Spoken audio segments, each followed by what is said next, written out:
Mics are live. Sound like chat. Let us know if you can hear us. And oh boy, turn off your sound. Yeah, that's Emil. on me. That's Christ on me. That's on the on cross. me. All right. Good God Almighty, guys! The dog is not in the stream right now. He's downstairs having a sleep. He's schluffing. He's probably snorting and sneezing. Oh man, there we are. I can't see. I can't even look at. I can't. Then turn it away. Turn it away. I know. This I'm happened going. last time. I'm We've gone going through this. elsewhere. Hey everybody, how are you? Can you just before we get going? You can all hear us, okay? It's all sound. I'm not seeing any problems in the chat here. No problems. We got a real professional good operation sound. here. Good sound. I'm hearing from. The chat is going way too crazy. There's too many people in here, and I'm also. Someone said looks good. Gucci Bang. How's everyone doing? How's history treating you? Oh, how did you celebrate last night? This is for all the people who play trivia. This is going to be good for you. You're going to have to remember it's no longer just Grover Cleveland who had non-consecutive terms, okay? You're going to have to update that. Oh, yeah. It wasn't just your boy Grover. Who was in between Grover and Grover? Some in the Grover Cleveland sandwich. Some twat? I can't remember. You can't remember? Grover Cleveland. Fuck, man. Googling is so hard when you're... Okay, 23rd president. 23rd president of the United States, Benjamin Harrison. There we go. We've got our answer. No one's going to remember his ass, just like they're not going to remember Joseph Robinette Biden. No, they will remember him. Wait, his middle name is Robinette? Yeah. You're joking. Robinette? How did you not? I didn't know that. Joseph Robinette is his fucking middle name? Oh boy, guys, we're catching. Holy God. We're catching Ben. That's up a here. lady's name. But that's a lady's name. Robinette, like cigarette. Like Raisinette. Like Raisinette. Chiclet. That doesn't work as well. How did I celebrate? Yeah, what did you do yesterday? A couple of people came over for dinner. Here's the thing. You also have to remember, some people have already posted. Emil predict You did. Correctly. So that's good for you. Congratulations. I feel it doesn't feel good, Of course not. It's I think I kind of saw this coming a mile away. Yeah. You really did nail it. To be, someone posted on the subreddit today of they said go back and listen to, I think it was episode 58 or something like that, and it was like Emil was spot on or whatever. I was like, what the fuck did we talk about? Yeah, what did you say? I think it was the episode after Biden stepped down. And because I was even looking through old tweets and stuff, and I remember the problem with it was, as I was correctly stating all of this, I was getting a ton of pushback. People were not happy to hear these things. I was talking about how Kamala is deeply unpopular. This is not the way to do it. Yeah. There needs to be some kind of actual process here, or it's just not going to work. And yeah, people didn't like that, and I was like, you know what? I don't need to. I didn't like it. I don't need to hold my little hiney out to get spanked by these. And I get it. People want it to feel good, right? Yeah. People want it to feel really good because Biden felt really bad. It was all. This was insane. It was. And. So what you're saying is it's your fault. No, it's not my fault at all. If anything, I basically receded a little bit because I was like, I don't want to be. Whenever this happens, liberals are like, who can I blame? Am I going to do minorities? Am I going to pick young white men? Am I going to blame white women, suburban women? Who will I blame? And I was like, I don't need that smoke. I don't need... Yeah. That's what I've been spending most of the day doing and talking about and thinking about is... who to blame, and I personally don't. You've been looking for someone. Yeah, but like a good liberal. He's been looking for someone to blame. It's not like that. I'm not looking. It's Chinese people, by the way. I'm fully blaming Chinese people. I am certain that there will be a lot of people talking about how maybe China's to blame for this. Wow, yeah, no. I forgot that. Well, we're live, so. I'm kidding when I say shit also, like that. Also, this is very... I feel like... This is our first live experience since we've launched our new Which is great. endeavor. This is very fun. But this is also what are we, less than 12 hours since they've called it? Yes. I wanted to come on here because, well, number one, we did an episode that's going to come out tomorrow that is not going to make much sense. I think we said multiple times.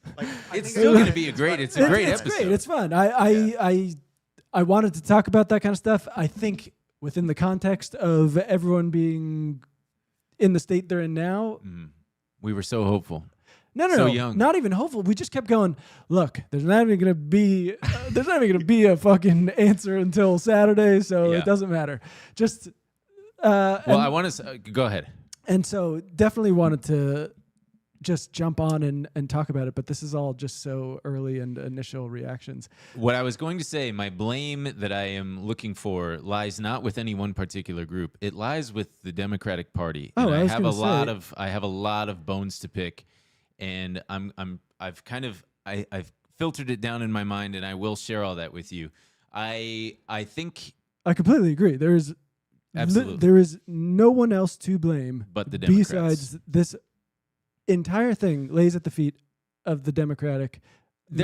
There's a lot at play here for me. There's a lot of blame to go around, and there's a lot of different points to this smorgasbord of shit in this election.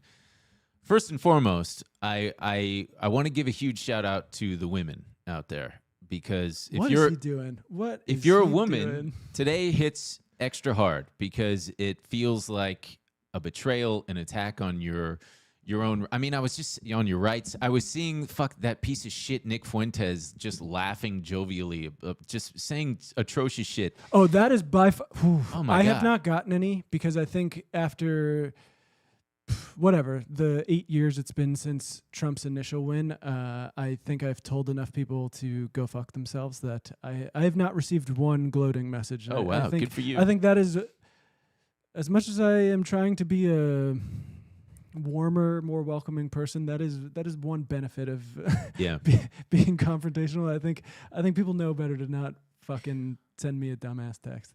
I just want to be extremely cautious in what I say today, not only because it's live, but because now more than ever, I mean, you really got to be careful with what you say, but I'm trying to just, how do I phrase this? I don't know, Ben, you tell me. I don't know, man. You empathize with anyone feeling awful about what's happening. Yes. And I also just want to try my best without being dismissive of how people feel. I just don't want to contribute to any feelings of doom and the world is ending. Well, I got bad news for you because I am probably going to do that. I do not feel good about this, and of course not. I feel like I've been holding my tongue a lot because it's just the way it goes, and I feel crazy because everyone seems so fucking stupid, and this was so clear to see. And we just had to go with it this whole time. Yeah. And you open your mouth and it's like, you like Trump? You want Trump to win? You want to be Trump's little butt boy? And you're like, what are you talking about? That's one of the key problems. It's like any criticism of this and being like, guys, this is not going to work. This message is not going to work. Yeah. Is like, wow, you are a piece of shit. You hate women, don't you? Yeah. There's a lot of that kind of thing. But I just want to remind people that we did survive. I remember that feeling in 2016 when Trump took office. It felt like, oh, holy shit, what's going to happen? Oh, my God, this is the end.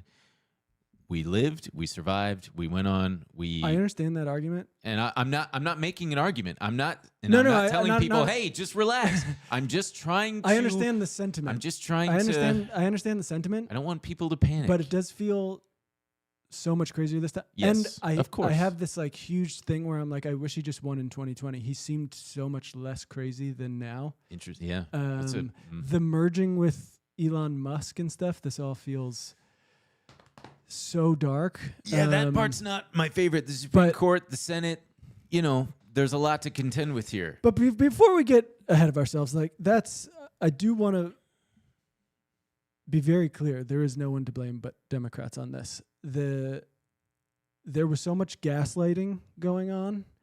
I mean, you have to remember the vibe of 2020. Mm-hmm. People were pissed. Mhm. Okay, 2020 had a huge field of candidates, which meant a lot of people were putting forward progressive platforms. Mm-hmm. I People think were I know kind where of you're going with this. chasing each other to the left, Mm-hmm. and people felt really hopeful. Whether it was people getting worked up about Elizabeth Warren, getting very excited about Bernie, freaks getting real riled up about Klobuchar, whatever you were doing. But one thing is for sure, they were not getting riled up for Kamala Harris. There's That a is map I saw. For sure. She had to drop out before any primaries took place. Right. Andrew Yang was polling better than her. There was no momentum behind that. But all of that is so. But they did not want a Bernie or a progressive candidate to get in. Mm-hmm. And so, Bloody Tuesday rolled around. Obama made some calls. They get everyone to drop out and endorse Biden. Mm-hmm. And when the Biden thing happened, people were fucking pissed, but they were like, you know what? I'll do it this time. Mm-hmm. But next time, I'll eat my own dick. yeah. But next time, I don't want to do it again. I Mm-hmm. don't want to do this again. This does not feel good. He does not represent the way I want this country to go. Mm-hmm. That's why he's number one at the top of my list. Joe Biden is For number why? one. But it's not But exactly it's for not the. even Biden. It's like it's the not whole Democratic It's machine. not the whole because that aside, looking at the where we are now, Joe Biden should have stepped down at the State of the Union at the beginning of this year. He should have said, "Hey, I've done my part. We got Trump out. I'm passing the baton to the next person. We're going to have a primary, and we're going to pick as a party our next candidate." He did not do that. No, he should have, when he won, been like, "I'm old. We I'm needed gonna to be we yeah. needed to defeat Trump. I'm doing one term," which That- I believe he agreed to. Yeah. It always seemed like the way. But Because people they fucking get in power and they want to keep power. And he's an it's, old. It's the DNC. They're like, well, fuck. Remember the last time we had an open primary? They're talking about crazy shit. Yeah. Medicare for all, student debt cancellation, medical debt relief, free higher education. That we can't do that. So what if we just reanimate this corpse and run it back? Yeah. And we tell everyone that just because you're seeing this man go out on national TV and shit himself every night does not mean that he cannot get it done. And everyone's going, are you sure? Because I'm seeing him weekly shit himself on TV. Yeah. And they're going, that's not him shitting himself. Yeah, It, that was it a looks fart. like it, but you don't understand. a wet You fart. don't understand. Yeah. And everyone's going, I don't know, though. Yeah. And then he drops out way too late. They've got to scramble. And then they bring in essentially a proxy incumbent for one of the least popular presidents in recent history. Biden was polling terribly. So But that was after months. I mean, dude, full blown campaigning. I mean, know. this is I know it's a crazy how major long flop. it went on. That was just one part of it. Just quickly pivoting to the other side of Trump, one thing that people have to contend with is the fact that I was talking to a friend last night, and he phrased it really well. Donald Trump is a religious figure. Whether you Yeah, like it's it or very- not, it's obviously very cult-like. yes, It's very, he is a religious yeah. figure. And the Democrats and the attached media apparatus' strategy has been to attack this religious figure. That would be like going to Christians and trashing Christ. You're not gonna make any conversions that way. Not a single one. If you go say Jesus sucks, whatever, you are not going to convince a single Christian to bail on Christianity. If anything, you are going to push more people toward it because they're going to be sympathetic to you bashing Jesus. And that's what we've got with Trump. It just doesn't work. They keep trying to do it. And I don't know if that's necessarily even true, though, because which part? Because we saw a very effective message against Trump. When they did pick Tim Walz as vice president, there was a bit of electricity. People were like, this is great. Normal ass guy being like, look, Sure. the Democratic Party is not about this weird culture war stuff. We want people to mind their fucking business. We think all that shit's fucking weird. And that was resonating with people. But then, like, the machine got their hands in Walz. All of a sudden, you saw a different guy. I don't know about that. They dropped the weird message. It was all, it disappeared from the I think airwaves. that was just the echo chamber reflecting back at us. I don't think that there were independents and people on the fence who were going, damn, yeah, this Walz guy, this is working. I think we all collectively were like, finally, we've got some kind of fresh blood sort of strategy in attacking Trump. That's what it now feels like to me in hindsight. I think that, but they dropped it. People were getting excited because I agree with what you're saying. You're not going to peel those people off, right? And as we've seen, they did not peel away. Mm-hmm.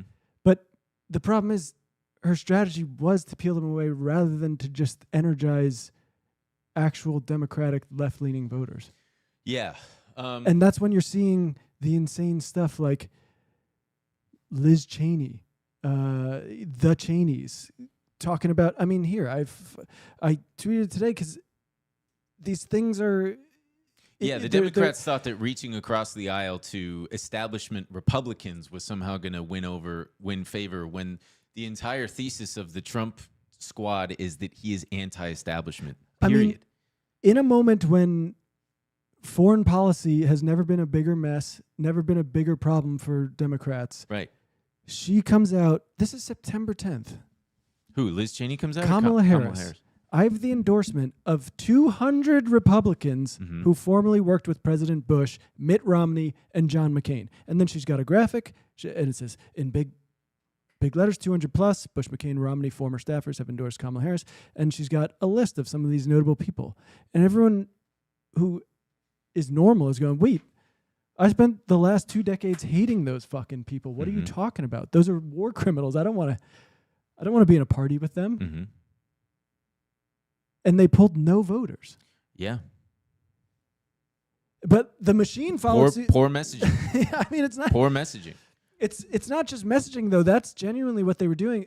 You know, I talked to some... Because obviously I have some like family who votes Trump. I know some people who vote Trump. And I was like, what is actually pulling you towards Trump? Because like you say you don't like the hateful rhetoric, but what does he have that Kamala's not offering? Because Kamala it's not only like...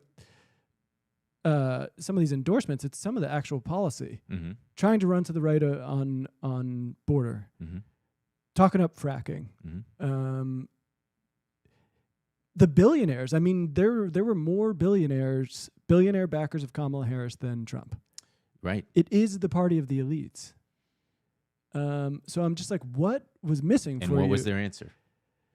They just, I mean, of course, it's the cult. They're not going to be like, yes, Emil, thank you for that salient point. I've just switched my allegiance. That's exactly it. But then why go for those people? They don't like you. They hate you.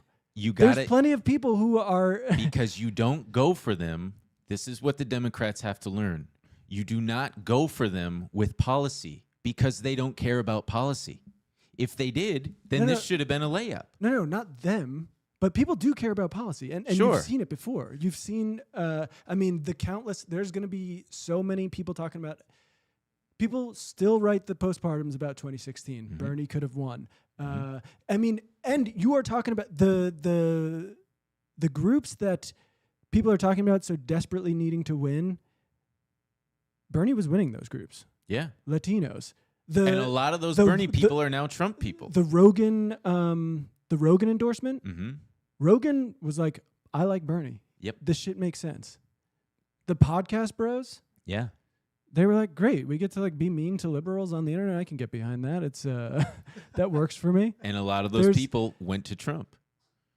Yes, because I think Trump has at least the Republicans and conservatives have gotten on board with the idea that neoliberalism is dead. And Democrats are like, no, we can run this bitch back over and over and over again. I think that, another couple things. I think people have short memories, and they tend to vote out whatever party is in charge when the things are hard. And right now, a big thing for the last year and a half, 2 years, 3 years, inflation. Biggest thing. And people,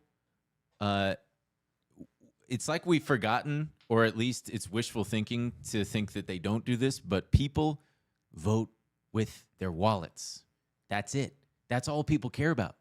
Like, truly, the vast majority of people, I think, are voting with their wallets, and that's it. They just want to feel like, hey, I'm gonna give Trump another try. It's the economy, stupid. Yes, it is the economy, stupid. Yes, but I also he was right. But things have changed. I think that element of just being like stock market's good, everything's ripping is not going to work for anybody. People have because you're seeing it, right? It's been this whole vibes thing where people are going, but I don't get it.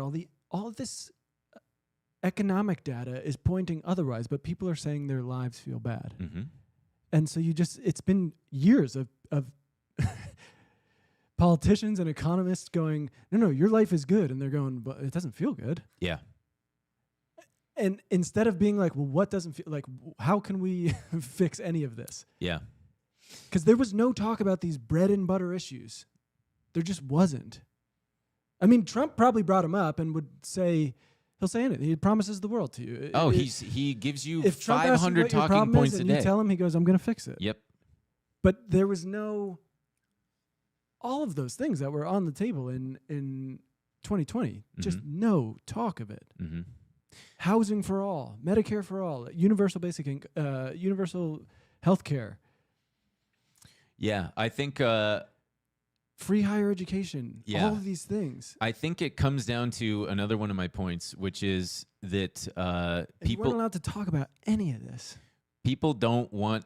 I think the unfortunate thing, and again, these are just my observations. I am not making I'm not taking necessarily like a moral position on these things. I'm just observing like, okay, what's going on? This is my analysis based on what I've seen, who I've talked to. Take a moral position. I think that it sucks that Donald Trump is president, and I think that it is bad. Wow, very brave of you. But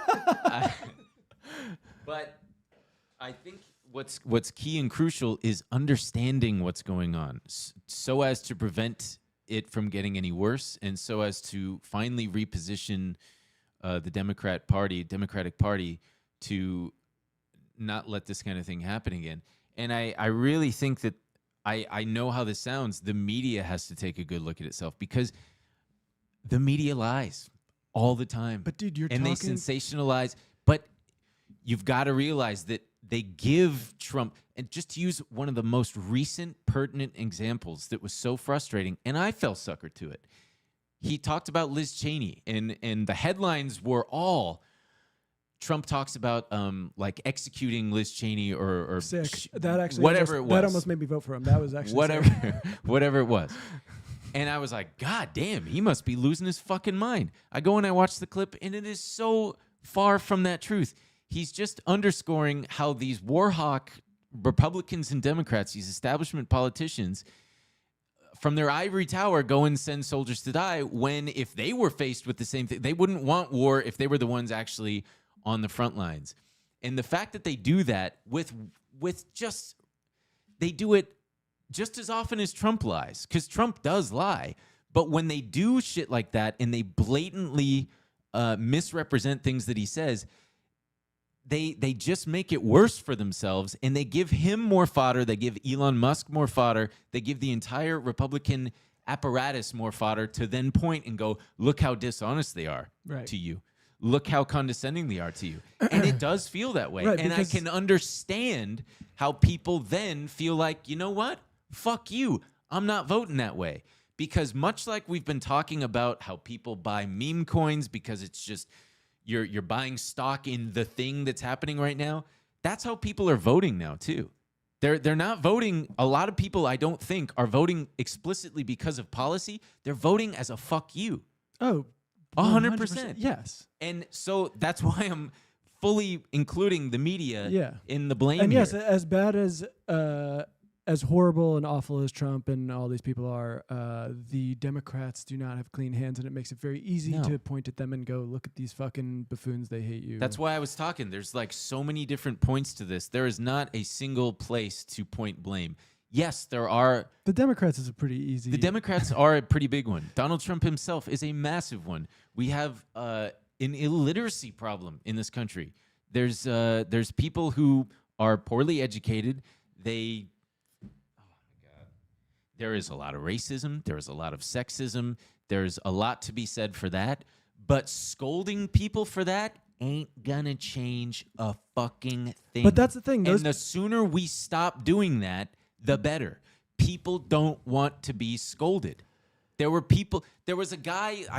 There was some reporter who asked like a fucking Hispanic janitor who had voted, I think, for Bernie and voted for Clinton, voted for Biden. Asked him why he voted for Trump, and he said, "I'm tired of being told to feel bad about who I am." The Democrats are doing identity politics, and they are doing it all wrong. They are doing it in all the wrong ways, and they are pushing people out. And people are sick of it, and they won't just accept like, hey, this ain't a winning strategy. Yeah, they gotta lighten up. They shot themselves in the foot with that. It really went crazy during the 2016 election when it was Bernie adopted that class rhetoric. Yeah. And they were like, well, obviously the Bernie bro thing, they were pushing heavily the sexist and racist thing. And so they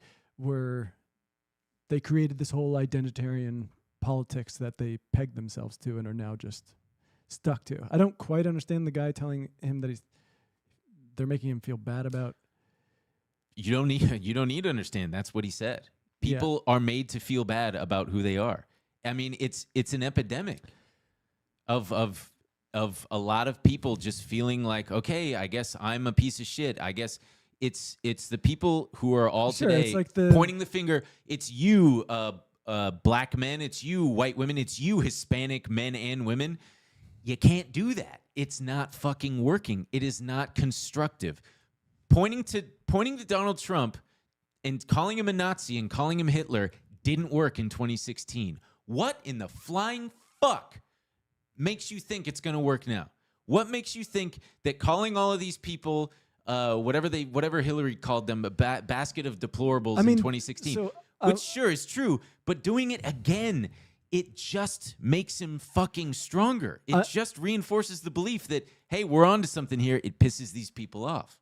I'm with you on, obviously, it's not an ideal strategy to call potential voters deplorables or like Nazis. Everybody's a Nazi. Or like Biden, he recently called them all garbage in response to the Tony Hinchcliffe thing.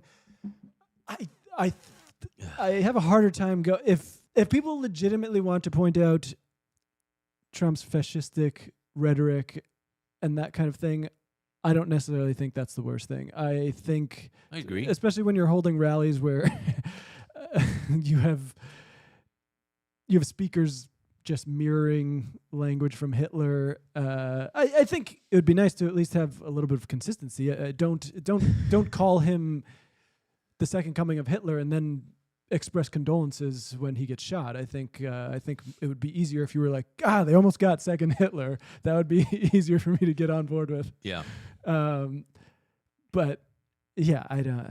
I think. So we've been talking about the Democrats being totally missing the mark. It's missing the mark in messaging, and like not going on Joe Rogan. Just fucking go on Joe Rogan, man. But dude, she couldn't. This is the thing. I think everyone is sure, and that wouldn't have made a difference. I don't think at this point. Everyone is quite grasping the fact that they're not going to do it. But if the Democratic Party wants to ever win again, there's got to be some kind of reckoning. Mm-hmm. And I think, and look, if people want to go down this route for hope, then have at it. But a lot of people have expressed like, okay, well, maybe it's a good thing. Maybe the Democrats, take a long, hard look at themselves and realize that this isn't the way forward, and they learn some lessons. The first thing I would say to that is Democrats don't learn lessons. They've had plenty of opportunities to do that. They are not doing that. The second thing is the Democratic Party is fundamentally tied up with corporate capture. It is a corporate they are the party of the establishment. And so they have two options. Shake off these corporate ties and corporate control, or genuinely commit. Okay, doable. Or genuinely commit to being a party of the working class. Yeah. But so Kamala cannot just simply go on Joe Rogan, right? Because she can't do anything. If they try to, it's the Lena Khan stuff we're talking about. They can't even have personnel that genuinely want to enforce the law in the way that they think makes sense, because their billionaire donors are going to go, hey, what the fuck? You represent us. Yeah. Not Joe Schmo. I don't give a fuck if he gets pinned with junk fees. He should. I Yeah, hate him. That's how we make our money. I want to shoot him in the street. I mean, just the fact that one of the stalwart poster child figures for the Democratic Party is Nancy Pelosi, who is synonymous with government corruption, insider trading, is just like, you've got this woman who's worth hundreds of millions of dollars, and yet she's supposed to be able to reach the working class in a meaningful way. And then just the fact that they keep on leaning on celebrity endorsements is so, it's just, it makes me feel like they look at us all as stupid little babies. They do, dude. Hey, do you when know the Avengers thing, here you go, you dumb little babies. Here's the cast of your favorite pig slop movie with the fucking superheroes. All not, as Jim said, they didn't even bother to put on fucking like costumes or makeup or anything. They're just on Zoom going, hey guys, what's up? Oh man, you excited to go out there and vote for Kamala? Shut the fuck up. Please stop giving us celebrity endorsements. Think about how we got Kamala. You know how? Because they made George Clooney write an op-ed.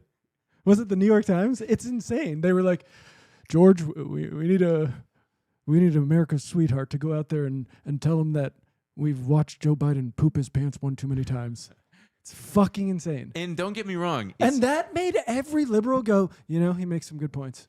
I mean, now that George Clooney has said it, well, it's funny because we all know how powerful. George Clooney said we all know how influential he is in the Democratic Party. Yeah. It's fucking exhausting. It's crazy making. Get your friggin' act together. Well, but this is the thing. It's become this home base for very wealthy elite people who don't want to feel bad about themselves. Yes. Literally, they're like, look, I like having tons of money. It's fucking sick. Mm-hmm. I'm George Clooney. I live in Lake Como. My life rocks. Yeah. I get to do whatever I want. I sometimes just fly private to Brad Pitt's home in France, and we walk around his fucking vineyard and drink old wine. That's sick. But also, I don't want to feel bad about all the pain and suffering in the world. Yeah. So I vote Democrat. And that makes me feel good. That makes me feel, hi, I'm George Clooney, and I approve this message. And so when you go with the identity politics, you get to go like, look, we care about black people. We care about gay people. We care about all these people. But they refuse to improve their lives materially. Well, and though, to be fair, even if they do implement policies that do, they're so bad about getting the message out about what they've done, about their accomplishments. Do you have an example? No, not off the top of my head. Okay, so I mean, we got fucking inflation down and under control, which isn't the job of the president. It's the job of the Federal Reserve. But that's going to fall on deaf ears anyway, though, because inflation is down. That doesn't mean prices are down. Everything is still very expensive. The pace of inflation is down. Yes. Yeah. But like I said, that's going to fall on deaf ears. You go around going like, we brought inflation down. I'm going, fuck you. My groceries are still $400 fucking dollars. Mm-hmm. So that's just not I think that's an unfortunate problem that he had to deal with. Yeah. That was a global problem. That was, there are like many things to blame. It's just like gas prices. Some people have rightly pointed out a lot of corporate greed is to blame for a lot of that stuff. Yeah. I think that's more changing the narrative. I think you need a president with political will to go against corporate interests, and we just do not have that. I'll go against him. I'll be the people's hero that America deserves. I'm hereby announcing that I intend to run for president. I'm going to run for president of the United States. That's what's terrifying to me, is that absolute psychopath is going to be in charge of the FDA. That is scary. I think I'm more worried about the DOJ, the Department of Government Efficiency. Oh my God, yeah. We've talked about it on the show. Trump lies every which way. You don't know how far this is going to go. Right. That's another scary thing. It's so, but like, God, I just don't know. But if they could really do a lot of damage. I think not only them, I think kind of everyone in the country takes for granted what just like boring good governing is. Mm-hmm. And I think Elon's the type of guy who we saw the way he went into Twitter. It was just like, we don't even need this team. Just turn it off. And then he's like, oh, weird. There's a asshole replying to every Not like a guy who's an asshole. Like a picture of a woman's butthole is the reply of every tweet now. Speaking of a woman, I also think that unfortunately America isn't ready for a woman president. I don't buy it. I do. Like all these candidates, think all these female candidates in swing states who won their races. I Sure. think it's fucking cheap and it's easy. It's easy to blame. And I'm sure there's some of it. Just like Trump has plenty of voters who are just racist and misogynist and all Absolutely. these things. I'm not going to discount that. I mean, yeah, maybe it's just I cope, just but I and the reason that I'm saying that is, and again, I'm not it's making. also bullshit. I'm when not you're- saying that I think that. I'm saying He that thinks it. that's no. what he told me off air. He thinks it. I'm saying when you look at all the riled up Trump guys, try to imagine these fucking just real fast these fucking Nelk guys who are so goddamn influential now. The Joe Rogans. But those are Trump voters. Sure. And Kamala was never going to win those people over. She just never was. Right. But there was plenty of people who were willing to. It's like when right off the bat in 2016, it was racism. Racism was to blame. Mm-hmm. And there was plenty of data showing Obama voters Mm-hmm.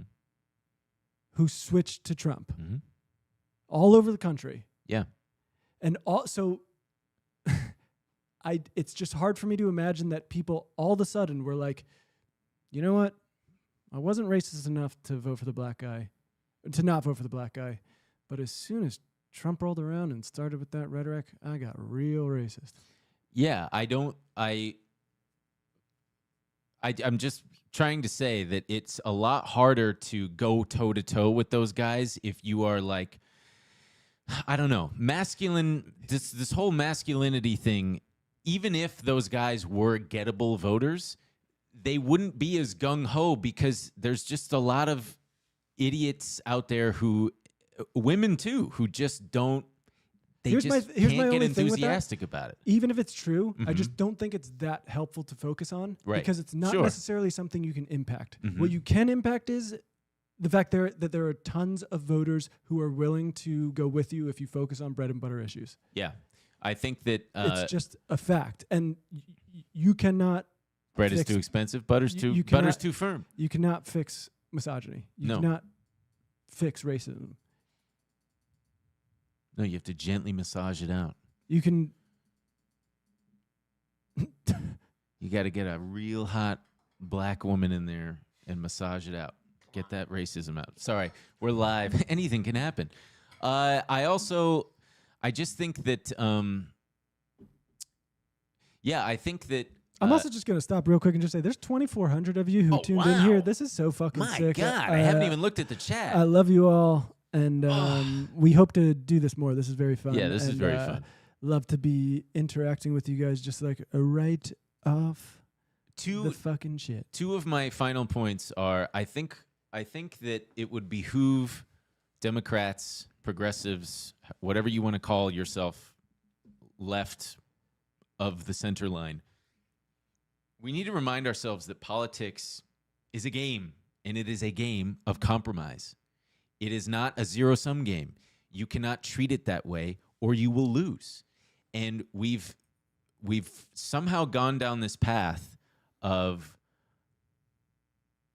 forgetting that, hey, man, sometimes you gotta make compromises. You've gotta appeal to a broader base that might not feel good to some of your more diehard. Yeah, but the problem is people. Democrats, when they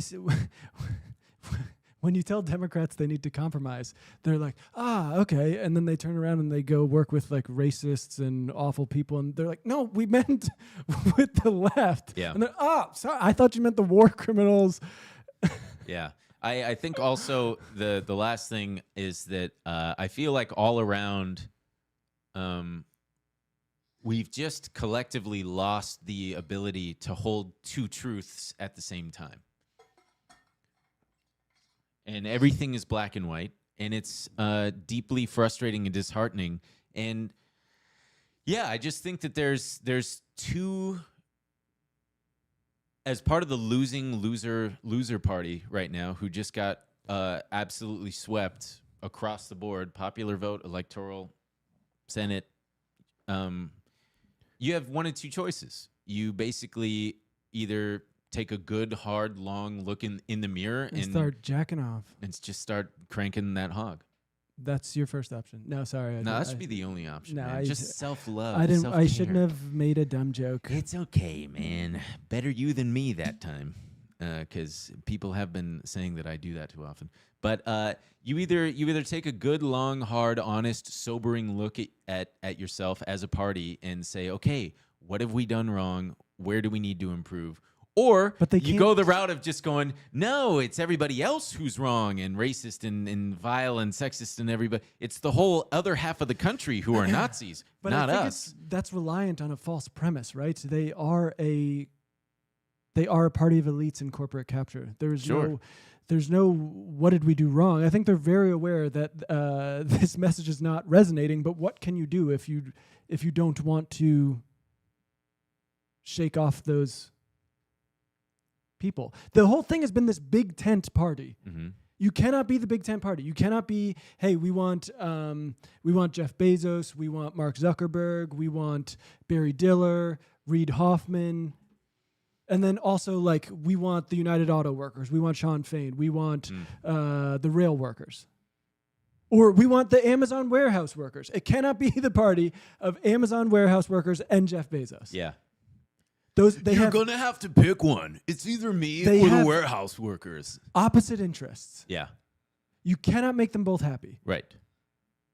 Electorally, there's a lot more Amazon warehouse workers than there are Jeff Bezos. Jeffy B's, yeah. Yeah. And they keep coming up against that thing and they go, huh. I really need to tread carefully here because in the fact that I have to do that speaks to the problem that I'm very frustrated with, which is this is all interconnected and it is all part of a grander culture war that we are in. And it sucks, but we're in it. But that's not a culture war. That is economic. That is... No, but the culture war is very much a part of it. The culture war is real because you buy into it. Like, that's why the weird thing was working, because his whole thing was like, you don't have to go down this path with them. You don't have to get into fights with people. Right. If they're like, hey, watch this video about some male trans person in sports. And you go, no, that's fucking weird. I want people's lives to improve. Yes. That message was so powerful. And people, there was like a real freedom for a second. They were like, yes, that is weird. We don't have to do that. Mm-hmm. And this was coming from the guy who signed into bill, free lunches for school children, women's rights, like climate things, all these things, like education for people, all these things that make a real difference, healthcare. Mm-hmm. And we were like, yeah, we could just tell them they're fucking weird and be like, we're going to make sure people have healthcare. We're going to make sure people are taken care of. But then the Democratic Party was like, actually, Tim, we cannot do that because that would piss off our guys. And then you have him go out and he gets his clock cleaned in the VP debate and everyone's like, what happened to him? And it's like, the DNC sat him down and was like, hey, we can't do any of that. Stop talking like that. That's what you think happened? 100%. That he, why? What would that, who would he be alienating by continuing down that route? He would be putting themselves at odd with their own corporate captured party. Okay. Yes. Which they don't want to do, which they've proven time and time again. They've gone to great lengths to make sure that a Democratic nominee is not someone progressive who would eat into those things. Right. What I'm getting at is just part of a grander, overarching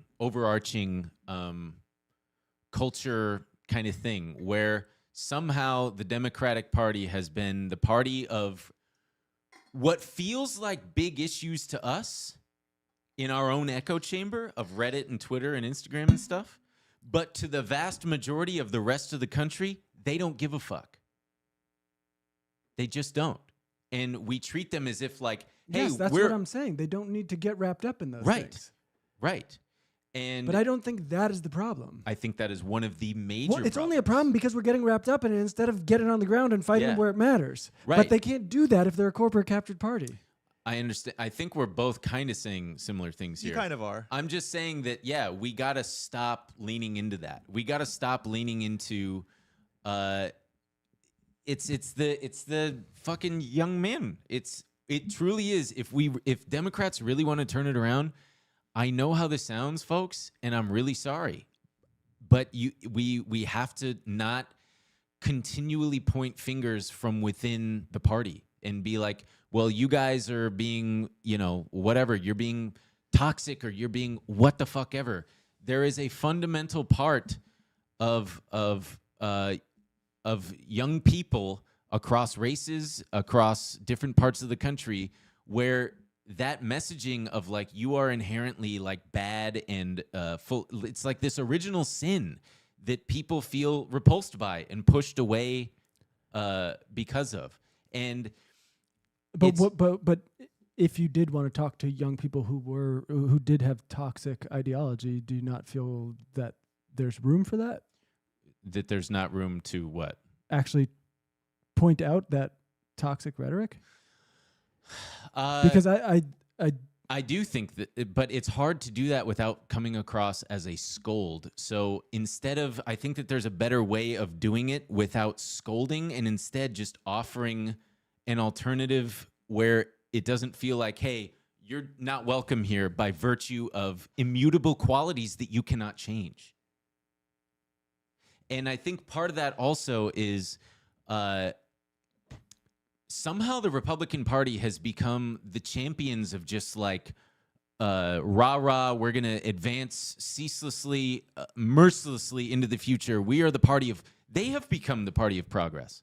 And Democrats have been Republicans. Their whole thing is make America great again. They want to go back.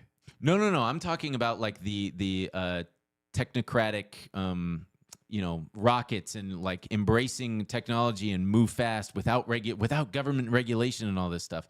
And that's at this point progressive.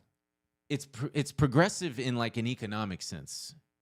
I'm not calling it progressive, and just that is invigorating for a lot of and inspirational for a lot of young people. Sure, we're going to Mars. Yes, and we're gonna need hardened, racist weirdos to go. You can't do that. That's what I'm saying. If people want to see change, we can't do that anymore. We just can't. I think it's okay to call it out. Look, I think it's okay to call it out, but you can't make people feel like they are inherently bad because they are. I'm speaking from experience. To be honest, I am I tweeted about this. I was a toxic teenage boy. I grew up in New Jersey. We pulled up that Reddit thread where it's like, what are things that aren't gay that people would call gay or whatever? It's like that was my entire childhood. I mean, the way we talked was awful, and it honestly wasn't until I really encountered adult male figures who I respected who were like, dude, that's not fucking cool. Was I like, oh, I don't want to fucking be like this. Right. And that, it's like, sure, you're welcome, but like, not if you can't shake that off. And yes, like maybe the rockets and stuff and going to space seems like progress or whatever, but it is a like, they have their heels dug in. They were like, I do not want to move forward. I don't want to change. I don't want to be asked to grow. Growing is uncomfortable, and I might have to admit that I was wrong on things, which does suck. I think that you're kind of pigeonholing those people, because I think a lot of those people that you're speaking about also grew out of those things, but just aren't in the Democratic Party because they still feel... I'm not asking them to be in the Democratic... No, I understand, but I think that... but do you think they grew out of it? Because I'm seeing a lot of misogyny, a lot of... Sure, it absolutely exists. And it comes down to the question of, are we able... How do you combat it? I mean, this is the party where the leader is bragging about getting rid of abortion rights. Oh, bragging about on tape, bragging about assaulting women. Sure. And the fact that he's elected to the highest office speaks to how impossible it is to get through to people. So you've got to work within those very, very limited constraints, which sucks. And again, I'm not agreeing. I'm not like saying, hey, I think that these people are actually good and we need to like treat them as such. I'm just saying. I agree there needs to be a way to bring them in. Yeah. But bringing them in has to come at the cost of like growth and. Yeah. So I don't know and how you accomplish messaging. those. I've got this. Yes, I think liberals are insane and scolds, and they don't talk to anyone in a good way. Yes. That is absolutely true. But I do think someone has to do the work of like, I mean, and that's the like, the industry that we work in is incredibly toxic. We could make a hard right shift. And we could fucking, we would have a Spotify deal in fucking. Yeah. No, I mean I don't know if that's true, but drifting sounds like a nice. But there's obviously, this space is full of the. I don't even know what you would call it. The podcast bro space is like not something I want to be identified with. I don't think it's. Yeah, I think it's only made some of that rhetoric worse. I think it was like on the decline, and it's been a. The left has no answer to that. They've got currently the left has been too focused on I think for a while, legacy media and has not at all embraced. They totally missed the boat on new media like podcasts, like YouTube. Totally missed the boat. But totally fucked. I think it depends what you mean when you talk about the left. It sounds like that's a big thing. I think or Democrats. I think Democrats, yes, because they pushed any of that out. There was a huge push with like what was described as the dirtbag left, which included things like Chapo Trap House and other shows where, regardless of how you feel about them, people felt like, yeah, I can have left-wing populist views and still have fun. This is not like a scolding space, and it was inclusive and. Varied in audience. I think that demographic was targeted by Democrats. They much more than Republicans. The Democrats hated that entire thing, and it was the Bernie bro. We need to we have a serious racism problem. We have a serious sexism problem. I think. That's what any effort to have those things flourish is attacked from the inside. Yeah, I think the issue that I've got and that I've kind of noticed online, just my anecdote and just my experience, my observations, are that some of the most vocal people on Democratic, leftist, liberal, whatever you want to call it, some of the most vocal people in those spheres are the ones doing the most repelling. Wherein, I've seen the tweets where if you have any kind of remotely centrist view on a topic, you are immediately disregarded as being just as good as a conservative, just as good as a Nazi, just as good as all these things. That is so mind-bogglingly counterproductive. It is. Wait, I'm sorry, I missed it. If you have what views? If you have any kind of centrist view on a hot button issue, you are immediately dismissed as being, well, you're a conservative. Why don't you just go be a conservative? By who? Democrats? A lot of the most vocal people in left-wing spaces online. Like what, for example? What do you mean, like what, for example? Like what kind of... Like immigration. If you were to come out and say, yeah, I think open borders are actually not the best idea. Wait, but so hang on. Mm-hmm. Leftists are going to be pissed at you? Liberals? Who's going to be pissed at you? Because very vocal people on the left whose whole thing is you can't... There is not I cannot think of anyone who has open borders as a policy goal, like a that is just not... No. There are people...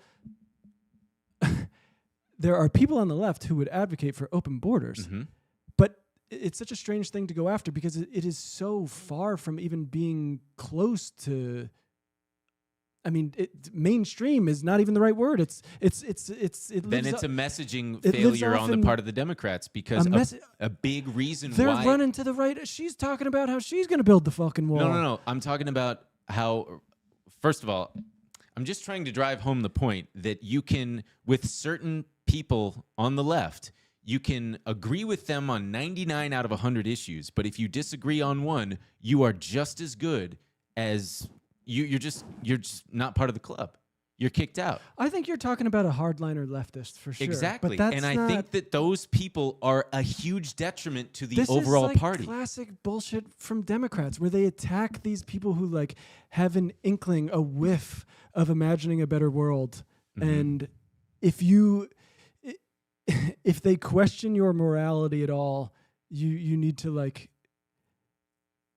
they're not siloing you to no one. I've never heard someone call someone a Nazi for being like, I don't know if I agree with open borders. I hear what you're saying. I think that there's, I'm obviously incapable of pulling up specific examples, but I think that we've all I think it's a feeling. I think it's a feeling from liberals that they are made. It's purity tests. Is they what are I'm made to at. feel like they don't have the moral high ground. Yes, which they don't. And that is, it's okay. They should be more comfortable with their views if they, I don't. It's a weird. What I'm trying to get at is that I think the moral grandstanding and the moral high ground has to stop. And it has to. Who is doing this? I don't. Just people online. I think you probably encounter a lot of leftists because of like the spaces we're in and stuff. And, yes, that's what I'm talking. That's what I'm speaking to. But the so people, does that make you the feel, very prominent does that people make you like feel that? like people think you're a Nazi? I mean, I've gotten that kind of response from people. Yes, for even just hinting at moderate kind of things is like, oh my god, okay, yeah, I guess if I'm even remotely moderate on any kind of issue that doesn't 100% check all the boxes of like the Chapo Trap House contingent. Hey, you might is Chapo Trap House in the room with us now? It's just very odd. I would say that as someone with I think that this is the problem with quite left views. I would say they're way more under attack, and it doesn't make me go like which. Leftists get called Nazis all the time. They talk about this like horseshoe theory. They're like, you guys are basically just fucking Nazis. And I think horseshoe theory is absolutely accurate. I think that that's very much a problem. So you think I'm approaching Nazism? You think I'm approaching fascism? No. I don't subscribe to the theory, but I think if anything, they're equal. It just, I don't feel, I don't know. It doesn't make me feel it doesn't make me be like, yeah, I don't understand what I think I don't quite understand your point of people are saying that you guys just might also just be in different spaces. Yeah, I guess what I'm saying is from what I see on Reddit, on Instagram, from friends, on Twitter, from prominent people online, prominent leftist voices, there is very little room for dissenting opinions that don't fully fall in line. And I think that turns off a lot of people who are more moderate. That's it. And as is evidenced by where we're at which now. Which leads to what results? Them voting for Trump? Trump getting in office. You can't scorn people for being racist, sexist, Nazis. You can't continually do this. Wait, sorry, you're all over the place. No, I'm not. But scorning someone over open borders is much different than calling someone Nazi, racist, whatever. So, like, I don't think you can throw those terms around willy-nilly. If people are like, actually, I think fiscal policy should be a bit more conservative, and you call that person a Nazi, yes, I don't think that's helpful rhetoric. Right. That's essentially what I'm saying. Is like just throwing around these but those words. Are different things. We're getting way off base. They lose meaning when you no longer have. What is the thing that people say? There's been this thing online for years where if you find yourself yourself getting pushed to the right, you were always just a conservative or something. And I just think that is so destructive and so counterproductive to just. I think we're really getting lost in the sauce on this you guys one. are kind of saying the same thing. Over and over. So, anyway, I wanted to share this quote. There was this woman, this writer who was on the train in New York and writing about her experience going to a Trump victory party where she saw all kinds of different people and whatever. And I think it captures a little bit of the zeitgeist that I think a lot of people have to come to terms with. And I'll just read a little bit of it. She said, "Today we acknowledge historical figures not for their feats, but for their crimes. Whether it is due to slavery, colonization, racism, or sexism, we tear down monuments of our past while building no new heroes for our future. The problem with this way of viewing the world is that it is alienating and self-defeating. It is also wrong. The tension between achievement and resentment explains much about our current moment." I fully agree with that. "The young men I met last night in Manhattan weren't just voting for policies. They were voting for a different view of history and human nature. In their world, individual greatness matters. Male ambition serves a purpose." I'm not like saying it's a men he's thing. saying it. He told me offline. "Risk-taking and defiance create progress. This is why the Trump victory transcends conventional political analysis. It represents more than a rebuke of border policies or inflation rates. It signals a resurrection of old truths, that civilization advances through the actions of remarkable individuals, that male traits can build rather than destroy," which is true, "and that greatness, despite our modern discomfort with the concept, remains a force in human affairs." I just think that there's a lot in there that people need to be reminded of about just simple human nature that we've lost our attachment to as a party by scolding these things and not nurturing it enough. And it's sad and it's a bummer. And we're too pessimistic and we're too negative about things. And we're reaping all of that right now. You want to nurture the young men. I want to nurture them. I want to young everybody. They shouldn't be. It just. I just feel like it doesn't. Yeah. I feel like there are a ton. We're focusing too much on this rightward swing when they didn't reach out to the left. So it's like, who didn't reach out to the left? Democrats, and they have not reached out to the left. I think, and so like I get it, and invite them in, and I think we want to be the party of progress and all of these things. Yeah.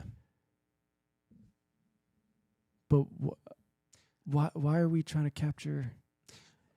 I mean, the New York Times posted a poll that 47% of people asked said that they thought Kamala Harris was too progressive. Yeah, that's probably very successful messaging on Trump's part. I mean, right. You're talking about ads. Dude, did you see this is where I'm also confused, where like that rhetoric's insane. I feel like we should be talking about that, running ads where it made me go like, I need to look into this. This is when he's talking about you send your kid to school, he comes back trans. Dude, the commercials during the World Series were batshit insane. And Trump is for us, Kamala's for they, them. There was like people going like, no, it's true, look it up. I literally had to Google it. It leads you to the first thing that pops up is a Heritage Foundation article. Mm-hmm. And it's this long article, and obviously it says, yes, like your kids really are coming home from school trans. It's like, what? Yeah. And so you're looking through, and it'll hyperlink it. It'll be like, trust us, it's true, it happened. And it'll point to like one instance of some teacher in Chicago or whatever who maybe some little boy said, would you mind using they, them pronouns. Yeah, whatever. Gender neutral pronouns. And then saying sure, and then not alerting the parents. Mm-hmm. And that was, and now we've gotten that you're sending your kid to school and they're trans now. Trans. Yeah. That seems like a much more harmful rhetoric and one to. Yeah, and how do you combat that? And that's the question. How do you combat that kind of thing? And I don't know, other than, hey, maybe make gender issues take more of a back seat, because they aren't what the mainstream is concerned about. But It feels like culture war bullshit that nobody other than Chicago, New York, LA care about. The rest of the country cares about their wallet. They care about safety, and that's it. And if Democrats can just focus on that messaging without ostracizing large swaths of the electorate, they'll have success. That's like my main thing that just makes me want to pull my hair out is watching this all happen, because these the people that drive the culture online are, whether we like it or not, a fringe group. Yeah, we it's don't funny. represent the majority. I saw people. And it feels like we do, but we don't. I saw people saying something like, "This election has proven that Twitter is real life." I think Jules Cherpak was posting that. Yeah. One thing I do want to point out, I don't know if we've said this yet, and I don't think we have all the votes counted yet, so this might change a little bit. But with current votes counted, Donald Trump is currently at 72,400,000 votes. Jesus Christ. And in 2020, he racked up 74,200,000 votes. So he's still millions away from. If this holds, which he may garner more, it looks like it'll either stay about the same or go down. Okay, so people... Tell me some good news, dude. What do you got? Well, this isn't necessarily good news, depending on how you look at it. But Kamala Harris is currently at 67,700,000 votes. You know how many votes Biden got? Didn't he get 85? 81 million. Yeah. I mean, so there's a depending on how you look at that, it means there's fucking millions of voters out there who are willing to come out if you offer them something. I mean, I think and I don't necessarily know if that line. I think people have tried to be like, oh, there's this huge rightward shift. It's tough. That's another. I think when you run a historically bad candidate, you start turning places like New Jersey and New York into battleground states, and you're like, holy shit. Yeah, I mean, New York City, or maybe it was Manhattan. I really I wish I had the stat, or I don't know if it was really close, just closer than it has been since like 1982. Yeah, for any Republican. There's something there that people need to look at and understand, and I was worried, or I was seeing, or. I think also you have to remember that in 2020, sorry, I lost my train of thought there for a second. It was COVID. We had just... Oh, I remember. Oh, man. Weren't those the days? Those were the days. But, I mean, people were scared. They wanted to fucking vote. And it was mail-in ballots were, people showed up. And they did not. I think they were lower. I think the mail-in ballots were lower than they were in 2020. Obviously, that makes sense if everyone was at home in 2020. Yeah. But still, I think excluding 2020 is still very high. Do you think that there's any? I saw some people on Twitter talking about there's evidence that a lot of people's votes haven't been counted yet who had mailed them in swing states, talking about how they like just one-off anecdotes of like, I mailed in my ballot on time, looked online, hasn't been tabulated yet. Because I mean, Trump's drop in I am curious when they'll have a final count. I mean, Trump's drop is like 1 or 2% from 4 years ago. Kamala Harris, the Democrats' drop is what, like 15, 20% fewer votes? That's fishy. Is it? I don't know.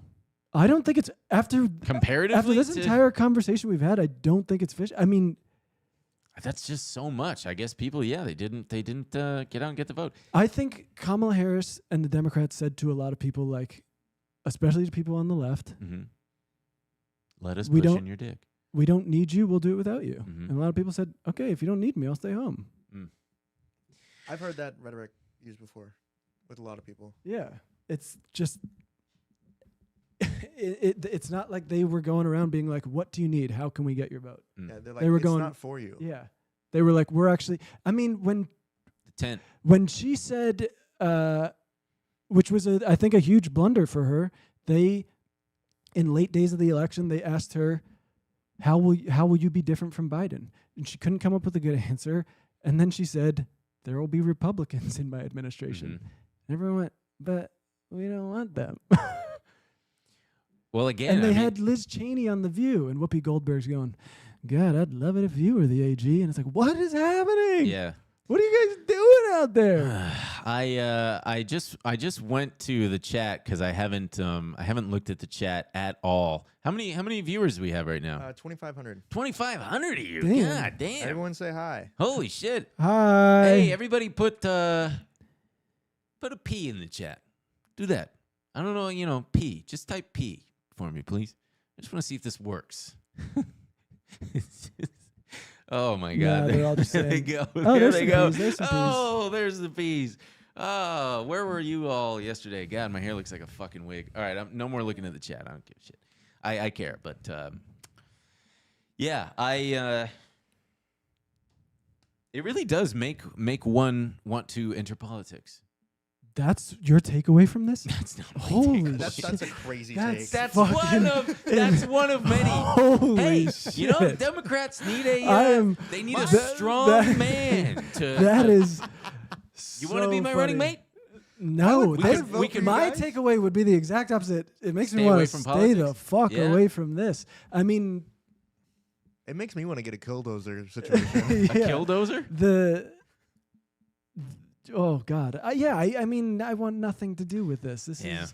I mean, what I do want to do with it is for them to start. It depends. I would love to ask people like what they think the government is supposed to do, if not improve people's lives. Mm-hmm. Well, if you ask, depending on I mean, I've been shitting on Democrats a lot, but I mean, there obviously is so. That's the thing. So much has been said about Trump and Trumpism and the cult of Trump that I can't possibly say more eloquently or better.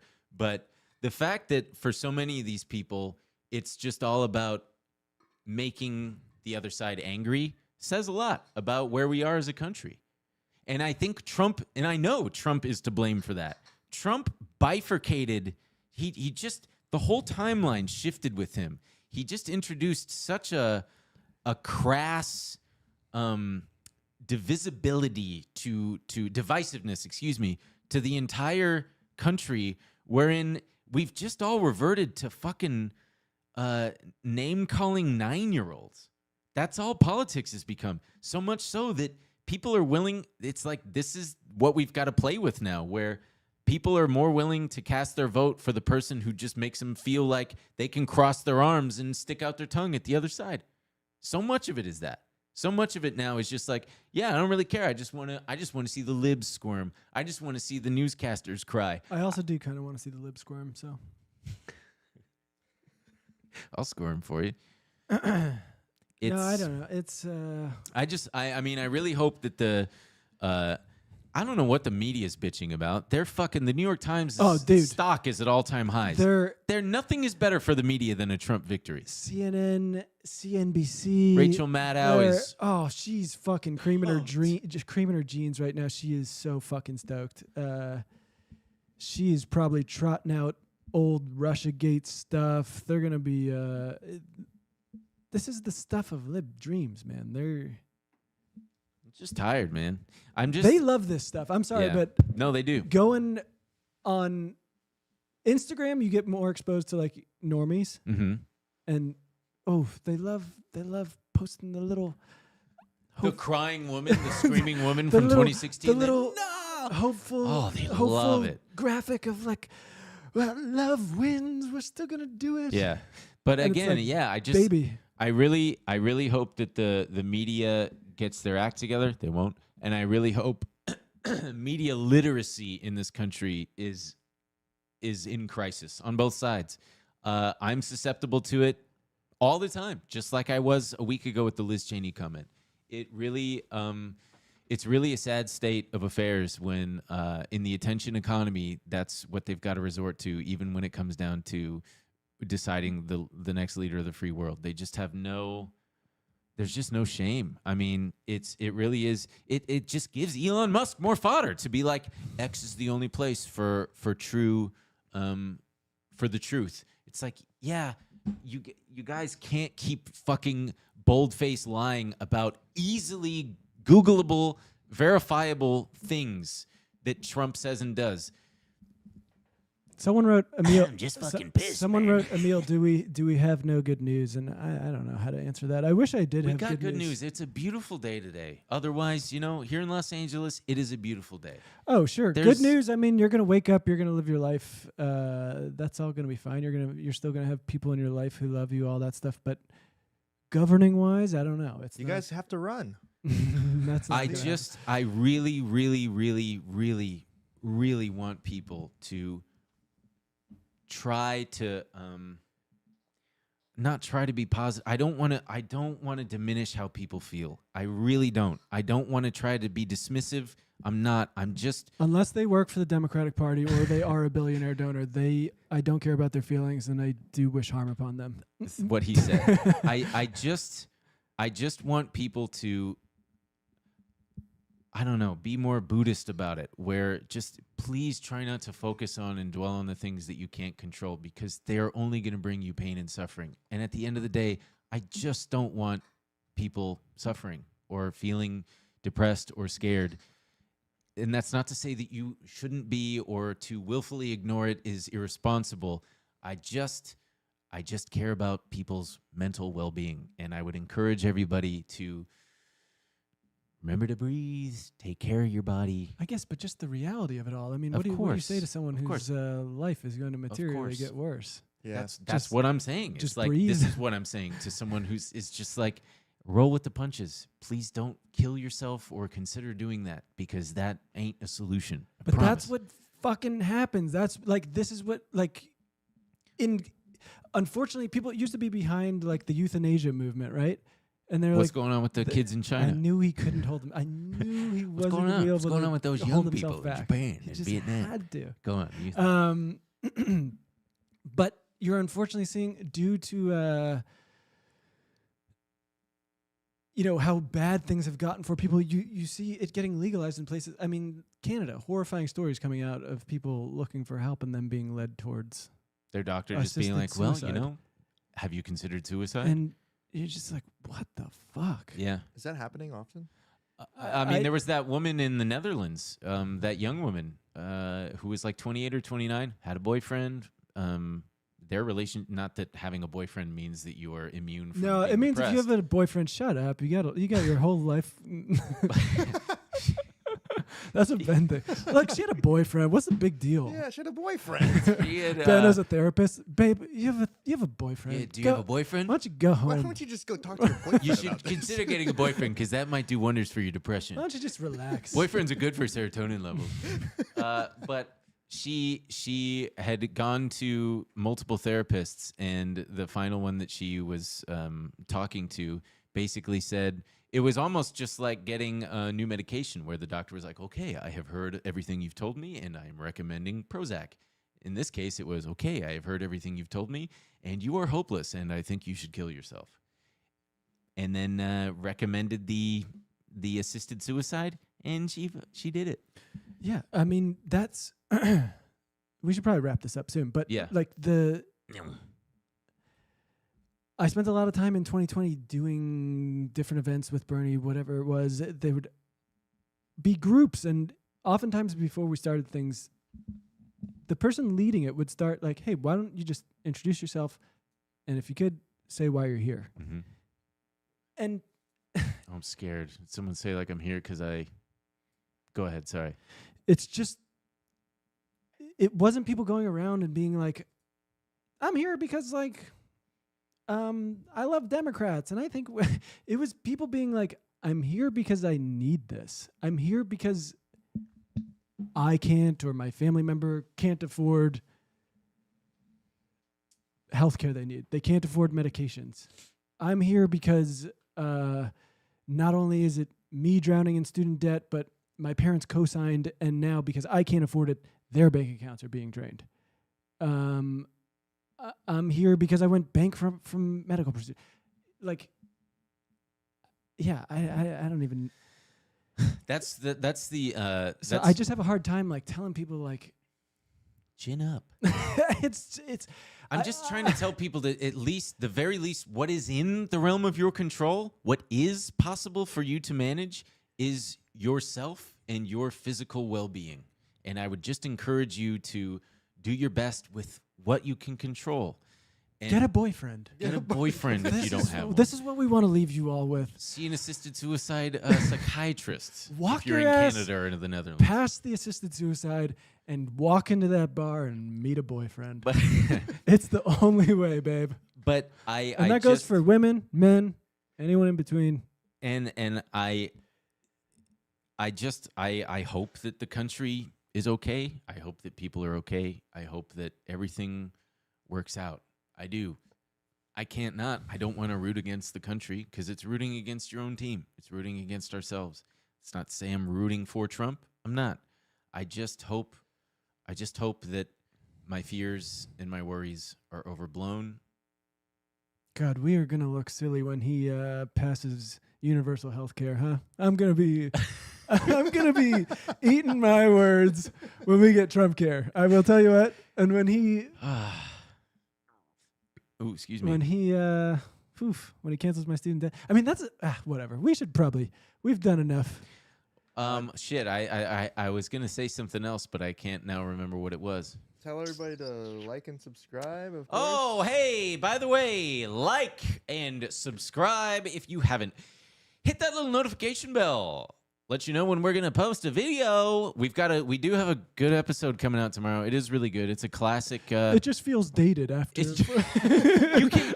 It's like watching I'll a give you a comedy great from the 80s. We're talking about Lena Khan and the amazing things that she is doing and has done in the FTC. We're talking about a great case of Chinese accounting fraud with a very big tech darling, and there's the CEO who just got sentenced to prison for or a finance guy who got sentenced to prison.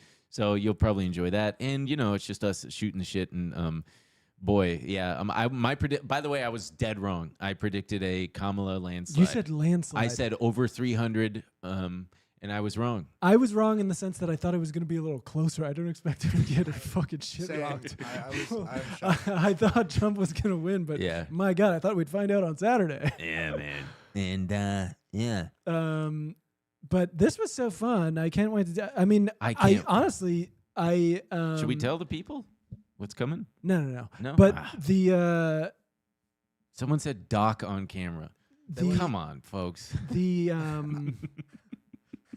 I can't believe we went for 90 minutes. We didn't even get. I kind of wanted to talk about some of the way the market reacted. Oh yeah. maybe- We can do that real no, fast. maybe we'll log on tomorrow and do it or something. Yeah, let's go live Ah, tomorrow. man. All right. So maybe tomorrow I can't tomorrow. I have a dentist appointment. after Or well, Get no, a we dentist- don't want to cannibalize our episode coming out tomorrow. we'll figure it out. We'll All right. we'll come we can back. also talk about it next week. If we don't go live Friday or tomorrow. Oh my God, guys! Let Ben know in the chat if he wants to go live again tomorrow. This guy is. I don't want to. What Like I time said, do I you- don't want What to. time is your dentist? My dentist appointment is. I think it's at dentist time, 2:30. I think. Let me check. It is at. Let's see. My dentist. It's at 2 o'clock. A lot of people are saying live again tomorrow. Live again tomorrow. Live tomorrow. Yeah. They like it. But right, yeah. I worry about cannibalizing the actual episode of the one that we already recorded. Whatever. Or we can do it. I would say we either talk a little bit about the market right now, or No. Go again on Friday. Dude, it's been 90 minutes. Okay, yeah, you're right. He's hungry. He's rubbing his belly. No, I'm not. I think They're asking us to kiss. A lot of people are a saying lot of kiss. people want us to kiss. They You also guys wanna are little see the dog. perverts, and you're why Trump won. Okay, guys. Hey, thank you so much to everybody for tuning in. It really means the world to us because, like we said, this is the first time we've done this since we've been at our new endeavor. And it went off without a hitch, I hope. And Yeah, this is so fun. It's so fun interacting with you guys Yeah. and stuff. Next time we will try to interact more. We just had to talk through it. Yeah. It was I've just been glued to the goddamn TV screen. Yeah. And remember to breathe and get a boyfriend. breathe, get a boyfriend, and I truly, from the bottom of my heart, I love you guys so much, and I'm so grateful to everybody who tunes in every week. I read as many messages as I can still. Those of you who know, I respond when I can. And yeah, you guys are you're the best. You're the best. Thank you. He was the best guy you. around. He was the best guy around. Without you guys, we wouldn't be sitting here. So thank you so much. And this makes me be like, we got to book some more actual live. Oh, I thought you were going to say this makes me be like, we got to run for city council. That's where you start. You got to get your mind out of the gutter. We're not. Okay, we're leaving No, before. we should. I'm going to do it. Before Ben starts looking at 2026 midterms. I'm going to run for I'm going to do it. Why not? Fuck it. What have I got to lose? Anyway, so long, folks. We love you.